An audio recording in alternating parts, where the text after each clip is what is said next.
बोलिए सतगुरुदेव भगवान की जय। श्री परमहंस दयाल दादा गुरु महाराज की जय।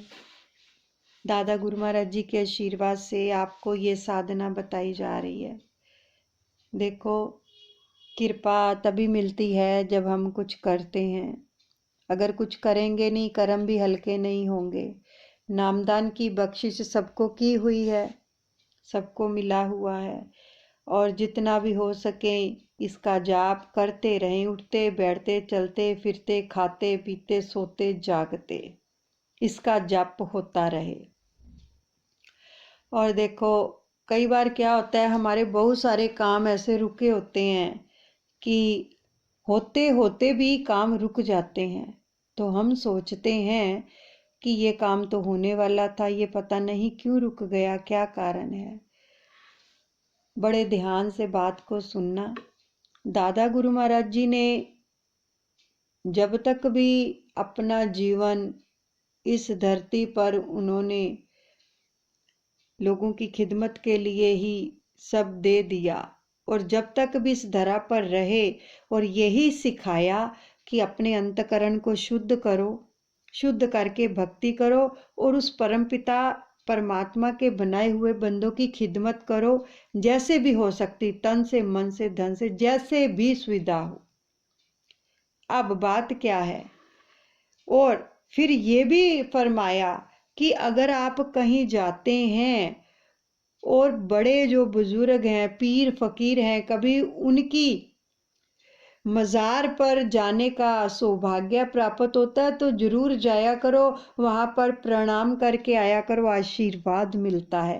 ये दर्ज है दादा गुरु महाराज जी के वचन ग्रंथ के अंदर दर्ज हैं कि उनकी समाधि पर जरूर जाओ, आशीर्वाद लेके आओ। वो इतने बड़े पीर हो गए हैं, इतने बड़े बुजुर्ग हो गए हैं, तो उन्होंने इतनी कमाइयाँ की हैं।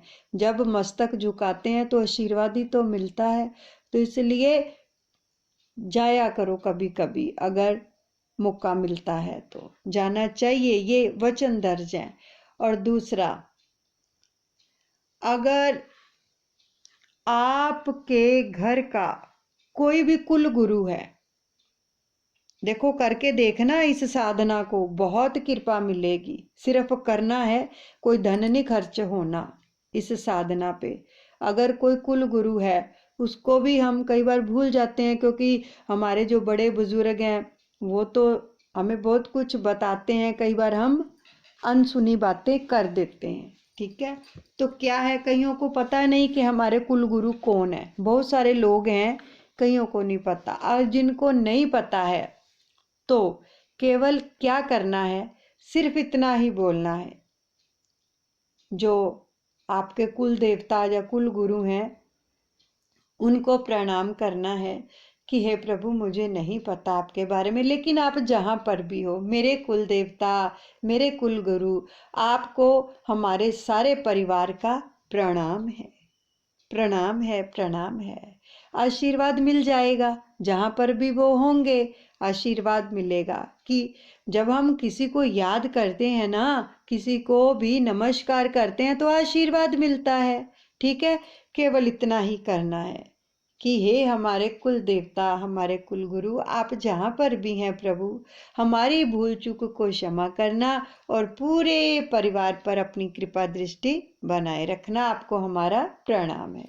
ठीक है, उसके बाद चाहे आपका कोई भी रिलेटिव है, कोई रिश्तेदार है, किसी के साथ भी आपका मनमुटाव चल रहा है, जा आप बोलते नहीं हैं उसके साथ, लेकिन हमें पता है कि वो इस समय परेशानी में है, वो दुविधा में है, उसके यानी कि उसको किसी भी प्रकार से नारायण हेल्प की जरूरत है, या कारोबार उसका नारायण नारायण है, स्वास्थ्य नारायण नारायण है। कईयों के बच्चे भी स्टडी में नारायण नारायण होते हैं, यानी घर के अंदर किसी भी प्रकार से नारायण हेल्प की जरूरत है। तो हमें क्या करना है उनके लिए? धन से नहीं आप उनकी हेल्प कर सकते, किसी वस्तु से हेल्प नहीं कर सकते, तो क्या करना है, रात को अपने पति के साथ बैठकर उस रिश्तेदार के लिए प्रार्थना करनी है हर रोज कि हे दादा गुरुदेव, आप जिसको भी मानते, जो भी अपने आपके इष्ट देव है, उनके आगे प्रार्थना करनी है कि हे दादा गुरुदेव, हे मेरे श्री गुरु महाराज जी, आपका जो भी रिश्ता, उनका नाम लेके, अगर वो कारोबार उनका नारायण तो हम बोलेंगे कि दादा गुरुदेव आपके आशीर्वाद से उनके पास प्रचुर मात्रा में धन है, हर माह 56 करोड़ का लाभ हो रहा है उनको ईमानदारी से, और सारा परिवार सुखी संपन्न स्वस्थ और सप्त सितारा जीवन जी रहे हैं। फिर 21 बार नाम की ऊर्जा दोनों हाथ ऐसे करके कि ये देवदूत उनकी सहायता करें जाकर। देखो ये बहुत बड़ी साधना है, और जब आपने इसको शुरू कर दिया ना, तो आपके जीवन में ऐसी कृपा बरसने लगेगी उस परम पिता परमात्मा की, आप सोच भी नहीं पाओगे कि हमारे रुके हुए काम, हमारे काम कैसे हो रहे हैं, रास्ते खुलते जा रहे हैं। अगर किसी को स्वास्थ्य के लिए नारायण हेल्प की जरूरत है, किसी भी रिश्तेदार को धन से हेल्प नहीं कर सकते, कोई वस्तु नहीं दे सकते, तो उसके लिए भी हर रोज इसी प्रकार से प्रार्थना करनी है, दादा गुरुदेव उनका नाम लेके कि ये सभी आपके सुरक्षा कवच में सुरक्षित है। आप जी ने उनको आजीवन स्वस्थ रहने का वरदान दे दिया है, इसलिए वो पूर्ण रूप से स्वस्थ हो गए हैं, चाहे कोई हॉस्पिटल में है, चाहे अपने घर पे है। नारायण रूपी डॉक्टर ने उसका बेस्ट ट्रीटमेंट कर दिया है, वो अपने घर आ गए हैं, पूरे परिवार में सुखी संपन्न सप्त सितारा जीवन जी रहे हैं। ये देवदूत उनकी सहायता करें। किस बार नाम का जाप करें दोनों मिलकर, पति पत्नी। अगर बच्चे भी साथ में बैठते हैं तो उनको भी इस बात का इल्म होगा कि दुआ कैसे की जाती है, किसके लिए, उनके दिल में भी दया भाव आएगा। बच्चों को सिखाएंगे तो आएगा, ऐसे थोड़ी ना आएगा, बिठाया करो उनको भी। तो इस प्रकार से हमें दूसरों के लिए, यानी अपने रिश्तेदारों के लिए जब ये प्रार्थना करनी आपने शुरू कर दी, तो आप देखेंगे कि कितनी कृपा बरसती है।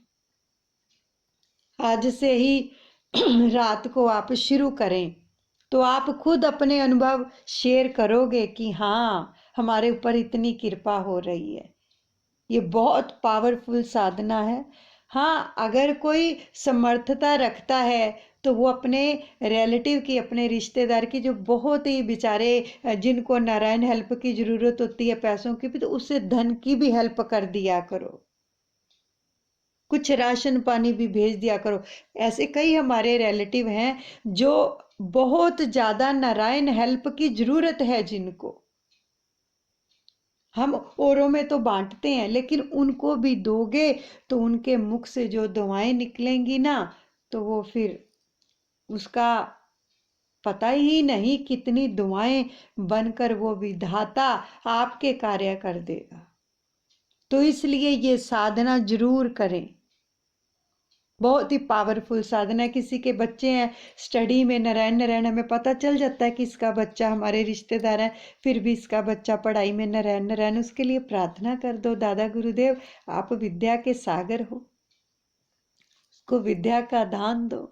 माँ सरस्वती की कृपा से वो ब्रिलियंट है, ब्रिलियंट है, ब्रिलियंट है, और हर क्लास में 100 में से 100% नंबर लेके पास हो रहे हैं। देवदूत भेज दो, 21 बार नाम का जाप करो, ऊर्जा भेजो, देखो कितनी कृपा मिलती है। जब हम दूसरों के लिए ऐसा करना शुरू कर देंगे, अपने रिलेटिव के लिए, तो वो देखो जो देते हो वो लौट कर आता ही आता है। लेकिन अपना अंतकरण में ये मत सोचना हमारे साथ तो उन्होंने ऐसे किया, हम क्यों दुआ करें किसी के लिए, फिर तो हम भक्ति कर ही नहीं रहे। क्योंकि भक्ति हमेशा शुद्ध हृदय में निवास करती है, और निर्मल हृदय के अंदर ही प्रभु आते हैं, और निर्मल हृदय के अंदर ही नाम का वास होता है।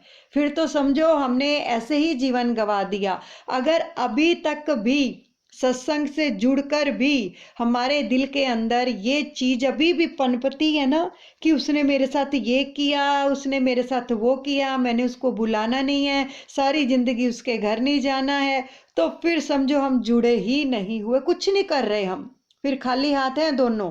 सच्ची बात है, ये दादा गुरु महाराज जी का फरमान है ये। क्योंकि शुद्ध हृदय के अंदर ही प्रभु आते हैं। अगर अभी तक भी हमारे हृदय में ये सब बातें भरी हुई हैं, तब हम तो खाली हैं, कुछ नहीं कर रहे हैं। इसलिए इसको खाली कर दो अपने हृदय को प्रभु के लिए, और निर्मल बना दो इसको। प्यार आपके हृदय में होना चाहिए हर एक के लिए, चाहे कोई कैसा भी व्यवहार कर रहा है हमारे लिए। हम कितने अपराधी हैं, पता है कितने कितने पाप करते हैं। सबसे पहला पाप तो यही है, अगर किसी के लिए अपने मन में ये राग द्वेष रखा हुआ है, और फिर जब हम श्री चरणों में जाते हैं ना, माथा टेकने के लिए, जब भगवान के मंदिर में भी जाते हैं, तो सामने से कितना सुंदर आशीर्वाद मिलता है कि नहीं मिलता। प्रभु ये तो नहीं हमें कहते कि तेरे दिल के अंदर राग द्वेष है, चला जा, मैंने तुझे दर्शन नहीं देने, तेरे को आशीर्वाद नहीं देना, ऐसे तो नहीं कहते। नहीं कहते ना, कितने खुश होके आते हैं। तो फिर हम किसी के लिए क्यों रखें, जब वो हमारे लिए अपने दिल में ऐसी बातें नहीं रखता, जबकि हम करते हैं फिर भी वो नहीं रखता, तो हम अपनों के लिए ऐसी बातें, दूसरों के लिए ऐसी बातें अपने दिल में क्यों रखें। तभी तो वो आएगा, तभी तो अपने जैसा बनाएगा, तभी तो नर से नारायण बनता है इंसान, जब उसके नक्शे कदम पर चलता है, जब अपने गुरु के वचनों की पालना करता है, तभी तभी वो अपने जैसा बना लेते हैं। मुबारक है जन्म उनका, जो आए काम औरों के, घटाए दुख जोरों के, बढ़ाए सुख जो औरों के। प्रभु फरमा रहे हैं, मुबारक है जन्म उनका, जो आए काम औरों के, घटाएं दुख जोरों के, बढ़ाएं सुख जोरों के। अब अपने मन में ये थोड़ा विचार कर लेना कि क्या हम दूसरों के सुख बढ़ा रहे हैं या दुखों को बढ़ावा दे रहे हैं। ये सोच लेना जरा। चाहे कैसा भी किसी ने व्यवहार किया, इस बात को तो छोड़ ही दो कि हमने भी उसके साथ बदले की भावना रखनी है। अगर रखोगे तो फिर खाली हाथ हैं हम। चाहे जितना मर्जी सत्संग सुनते हैं, चाहे 2-2 4-4 घंटे सिमरन करते हैं, जो मर्जी करते हैं, फिर खाली हाथ हैं। अगर हृदय में ये बातें हैं तो हृदय खाली करो। दिल का हुजरा साफ कर जाना के आने के लिए, ख्याल गैरों का हटाए उसको बिठाने के लिए। इस दिल के हुजरे को साफ करना पड़ता है, गैरों के ख्यालों से दिल को खाली करना पड़ता है। ये ख्याल ही तो हैं जो ईर्ष्या द्वेष छल कपट अपने मन में रखे हुए हैं दूसरों के प्रति। इन ख्यालों से जब तक इसको खाली नहीं करेंगे तो वो जाना इसके अंदर विराजमान नहीं होगा। तो इसलिए प्रेमियों, इसके ऊपर काम करना शुरू कर दो, अपने दिल के ऊपर साफ करना इसको आज से शुरू कर दो। जब दूसरों के लिए दुआएं करनी शुरू कर देंगे, नाम जाप शुरू हो जाएगा, हृदय साफ होता चला जाएगा। और देखो कितनी रौनक आती है आपके परिवार के अंदर, कितनी खुशियां मिलती हैं परिवार को, बच्चे कितनी आगे बढ़ते हैं, सफलता मिलती है, कारोबार प्रफुल्लित होते हैं। जब ये साधनाएं करते हैं, हम इस प्रकार से नाम जाप करते हैं, फिर क्या कहते हैं प्रभु, भला चाहना मनुष्य मातर, कहे इंसान वाजिब है, किसी की तू न कर हानि, नहीं नुकसान वाजिब है। वो हिंदू हो मुस्लिमा हो, वो चीनी हो या ईसाई, कोई भी हो, कहीं का हो नहीं नुकसान वाजिब है, भला चाहना मनुष्य मातर, कहे इंसान वाजिब है। कि ए मनुष्य, केवल भला चाहना, एकमात्र भला, किसी का नुकसान वाजिब नहीं है, चाहे कोई भी हो। तो आप देखो कितनी कृपा मिली है हमें दादा गुरुदेव जी के सानिध्य में।